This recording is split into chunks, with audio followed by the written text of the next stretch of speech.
albeit for the West, and particularly the previous administrations in the US, who were most affected by the events in Iran, this media bias was inescapable. Otherwise, how could they admit that the regime that they had brought to power in 1953 was toppled by one which was far more democratic and progressive? I must point out, however, that there have been people of reason in the United States, individuals, religious organizations, etc., that see in the enormity of such misinformation a tremendous injustice done to a great nation. Among them, one of our panelists, Washington National Cathedral, has an ongoing initiative of dialogue with Iran, and a group from the cathedral, including, as you heard, our panelist, Mr. Anderson, the Honorable Bishop John Bryson Chain, and Reverend Canon John Peterson have traveled to Iran repeatedly and conversed with Iranian people. Iran, having no voice in this country after the severance of ties with the US, was left with very little alternative to counter this extensive media bias.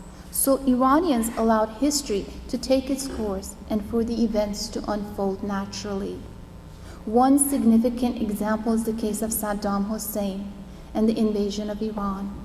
For 8 years, Iranians were trying to prove that they were the victims of some horrendous crime committed by Saddam, and were asking the international community to investigate Saddam's violation of international law. Yet all of their efforts and pleading fell on deaf ears. They were asking and advocating charging Saddam Hussein for these war crimes and trying him at an international tribunal. As it turned out, ultimately, the United States placed Saddam on trial and indicted him for the same crimes, but only after thousands of American soldiers lost life and limb in the process. As Africans and African Americans were once branded as violent when they were in fact victims, so has the peace-loving country of Iran been portrayed as such when in fact for the last 200 years of this nation's history, they have neither invaded, threatened to invade, nor attacked any nation. Far from being vengeful, the Iranian people have sought peace even with those who attacked and threatened their interests in recent times.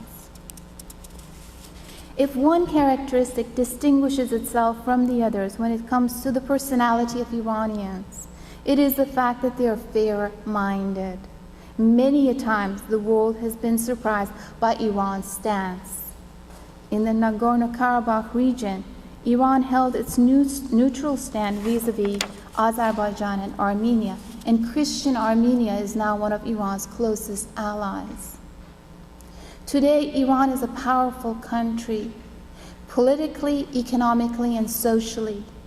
Decades of undue economic sanctions allowed the Iranians to stand on their own feet, making unbelievable advances in all areas of science, from stem cell research and cloning to nanotechnology. Innovations of Iranian scientists in medicine, including spinal cord repair, as well as achievements in telecommunication, even aerospace technology, and peaceful advancement in nuclear research are all due to this nation's struggle away from subservience and towards independence and progress.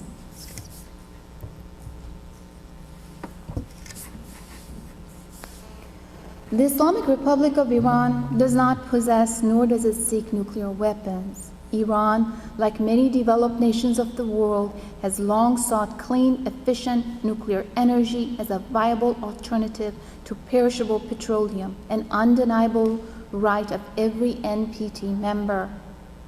In line with the religious edict issued by the leader of the Islamic Republic, the development, production, stockpiling, and use of nuclear weapons is against our religious belief.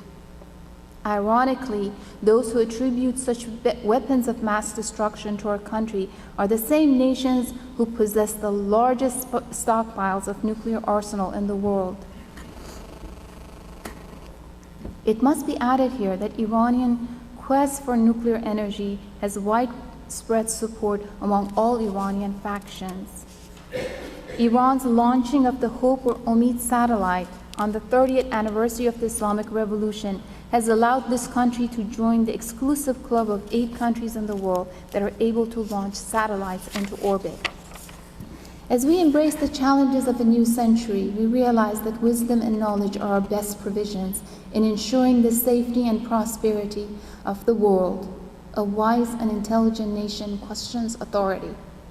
Policies such as reinstalling the Shah, which led to a quarter-century of hardship for the Iranian people, support for Saddam Hussein in his 8-year war with Iran, and the long-time support for Taliban and their misconstrued notions of Islam might have served the short-term interests of some American politician, but it ultimately negatively impacted America's image abroad, hurting the long-term interests of the people of the United States. Thank you.